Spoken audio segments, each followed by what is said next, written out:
everyone, Josh here with Texas, bringing out another Out of Plane video, and today we're going to be looking at the new hero Sterope. But before we get into that, definitely go check out our second channel, which you can find in the description below, as well as the pinned comment. That is Access Media. We've been working very hard on bringing you lots of gacha-related content and news over there. We are almost halfway to being monetized, so we will greatly appreciate any support that we can get on that channel. So definitely go ahead and check it out if you are a gacha fan.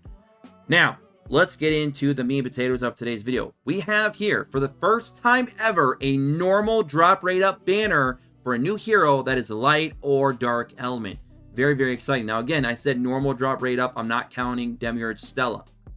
New hero, Sterope, drop rate up. Sterope, a hero who grants increased damage, cooldown reduction, increased accuracy, and effectiveness to her allies, will be featured in the upcoming drop rate up event. Now, there is a video there if you guys want to go check out her skill preview animations and stuff like that. If you'd like, I will have the link for this, of course, as always, in the description below. Sterope, Dark Defender, so she's a tank and sweeper subclass. So let's go over her skill set real quick and talk about what makes her potentially good or even maybe great. So, basic ability, Shatter. Attacks an enemy if Sterope had a buff before attacking, activates an additional attack, and grants Divine Retribution. Divine Retribution increases damage dealt by all allies by 4%, max of 15 stacks. I think that's roughly around 60% additional damage increase at max stats, which is, max stacks, if I could speak English. That's, oh man, that's really, really strong in a long fight. So that's going to be more or less used for PvE. You're not going to be getting much use out of that in PvP unless we get some crazy shenanigans with her exclusive equipment, which we do not see here. We will have a follow-up video, obviously, as we do when she does become available in the game, so we can check out her stats, look a little bit more into her skills, do a skill preview demo, as well as check out her exclusive equipment. So if you guys don't want to miss out, you know what to do. Hit that subscribe button today. So at level 2, she gains 5% additional damage, reduced weakness gauge +1. At level 3 and 4, she gains an extra 25% damage. And then at level 5, she gets another reduced weakness gauge +1. That means, from what I'm seeing here, her basic ability at base will do 3 weakness gauge reduction, potentially twice because of the additional attack. So you're looking at 3 to 6 weakness gauge reduction potentially on that skill 1. And then if you look at her burst, her first burst, she gets another weakness gauge reduction.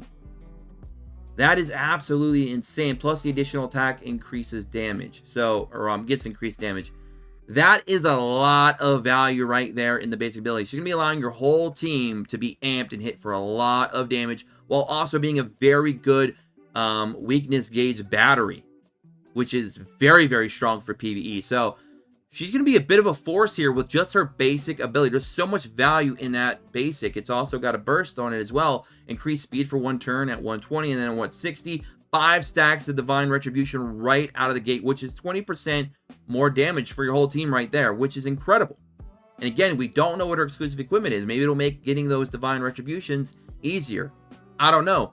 But man, maybe putting her on a full speed set to make her go really fast and take a lot of turns with that basic, or even putting her potentially on a counterattack set to abuse that basic as well. So that's looking really, really nice. Not to mention, since she is a tank, she also gets the tank, I believe it's the necklace skill that allows her to gain additional priority increase at 80% chance when getting hit. So she's also going to have that as well on top of it. So man, her basic is very, very strong for PvE. Okay, begin the Crusade. Now, this is looking like a passive, considering that it's showing that it's going to be some sort of buff to allies and enemies for 3 turns at the start of battle. Before you skill it up, she grants Kuranos. I'm just going to say Kuranos to all allies and enemies for 3 turns at the start of battle. And then after enhancing to skill level 5, so going all the way up to level 5, which is going to give you a 100% chance to reduce buff durations when an enemy counterattacks, she's going to grant Kuranos to allies and enemies for 3 turns at the start of battle. Has a 100% chance to reduce the duration of enemy buffs by 1 turn when an enemy counterattacks or uses revenge or agile response, which of course is the passive from Tio. So I'm assuming, based on what I'm reading here, is the skill works for just Revenge and Agile Response before you skill it up, and then it starts working for counterattack as well, since they technically list all three as 3 separate things. I'm assuming that's what that means. Otherwise, what would the skill do before you even level it up to 2? Very interesting. It looks like this is going to work both ways for your own team and the enemy's team. So the enemy team can also benefit from this as well if you are running units that do that in battle. So you definitely want to be very careful with your team comps if you are trying to run this passive in PvP.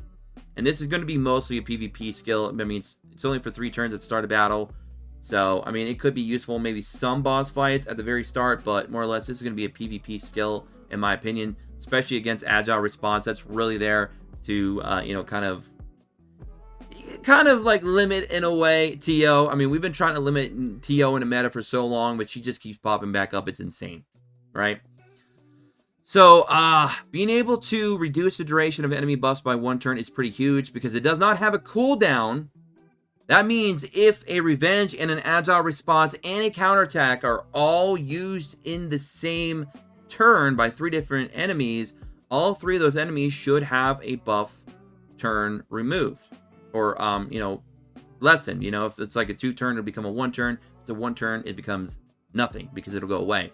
Now, I'm assuming that's for the individual unit and not the whole team. If it is for the whole team, that's very, very powerful because then you're not talking just removing 1 buff from an individual unit, depending on what they do here, but potentially removing the buffs from everyone, which would be pretty strong because, like I said, there is no cooldown. So if a Revenge and an Agile Response, like a Demiurge Stella or a regular Stella and a TO both trigger on that same turn, you could potentially remove buffs from all of them by 2 turns. I mean, you could remove... I keep saying remove buff, but I mean buff duration. You guys get what I mean.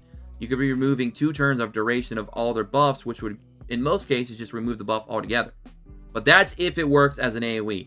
But from what I'm reading here, it seems like it's going to be more individual units, so it's not going to be as powerful, but it's still going to be pretty strong, I'd say, a little bit. I mean, being able to take a turn away from any buffs for a TO or a Stella or some of these other counterattack units out there, it's not bad. It's a decent skill. I still think her basic ability right now is carrying this unit to being very, very powerful in PvE. In PvP, this skill, like I said, could be somewhat decent. We'll have to see. Now, her ultimate. Before enhancing the skill, she grants increased accuracy and effectiveness to all allies for 2 turns. That goes up to 3 turns, and she reduces the skill cooldowns of the ally with the highest attack by 2 turns. Now, this is absolutely disgusting, because this could be a very powerful combo with a unit like Eternal, for example, or Air, or even Alice, if she's your strongest damage dealer in your team. The reason why is if you pair her up with a Siren, another unit that can lower cooldowns with her ultimate as well, and raise priority, you're talking some crazy shenanigans for your top DPS. I mean, you're talking spamming lots of attacks. Air, for example, Eternal and Alice, why we mention them, is because they all have the ability to be able to attack multiple times using their skill 2s and their ultimates. So, being able to use their own ultimates, lowering their own skill cooldowns, because now they're going into their skill 2, and then you have 2 units in the team that can also lower their cooldowns further, and then one's also giving you a priority push, and also getting the accuracy and effectiveness up on top of that. You're doing some crazy shenanigans, because now your debuffers are able to debuff more consistently. You're not going to be getting misses a lot with your damage dealers as well with the accuracy buff. There's a lot of crazy combos that you can do with that ultimate on top of having a Siren and then whatever your strong DPS will be in that team. You're really going to be able to greatly abuse the crap out of that DPS. You're going to be able to exploit it and do lots of fun stuff. So that is a very powerful ultimate in my opinion. So her ultimate, it's also not going to be doing any damage either. It's purely a buff for your team. So that's really, really good. So she has 2 abilities. If you include her passive, well, I guess that really wouldn't work with the talisman. I was thinking of some combos to use with the talisman that gives you more CP when you don't use any kind of attack. However, that skill 2, the passive isn't going to be very useful in PvE again. Maybe at the very beginning, but that's it. So I don't know if I'd run that talisman on her still. I'd probably run some other talismans. But I do love that basic. That basic is really, really strong. I love the ultimate. Looks very good as well. Even if you don't have Siren, it's still going to be strong to be able to lower the cooldowns of your highest attacker by 2. That's still good. Accuracy up, effectiveness up. We finally have an AoE effectiveness up buffer in the game. A lot of debuff units have been needing that for a while, so that's going to be really nice. And then her chain. Her chain and her transcend. Let's see here. We have chain starter effect. So she's a starter. After attacking, reduces the skill cooldowns of all allies. So again, further skill cooldown reduction for your units. That is incredible. That is incredible. Dual attack effect. Damage increase proportional to the caster's health. Okay. And then her Transcendence, she's going to be picking up Allied Team Evasion plus 2% at 4. And then at 6 stars, another Allied Team Evasion plus 2%. So that is the new hero. Let me know in the comment section below what you guys and gals think about her. She is, again, she's a dark tank who looks totally like a light hero, but whatever. Whatever. That's just how this game goes. Units that look one way are completely the opposite.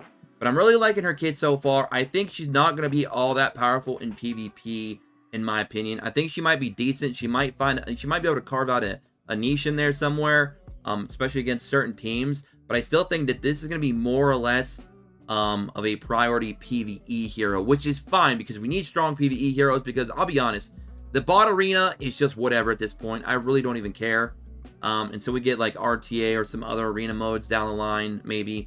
Right now, my main focus in the game right now, day-to-day, is probably going to be PvE. So I'm very happy that we're getting another strong PvE hero, especially for light and dark elements, which has really been lacking. So that's going to be it from me. Let me know what you guys and gals think about the new hero in the comment section below. Don't forget to like, subscribe, take notifications, join us in the Discord in the description below. As always, until next time, don't forget to, of course, follow us on Twitter at Exis Media and check out our second channel, Exis Media, again, in the description below, as well as the pinned comment. Until next time, peace.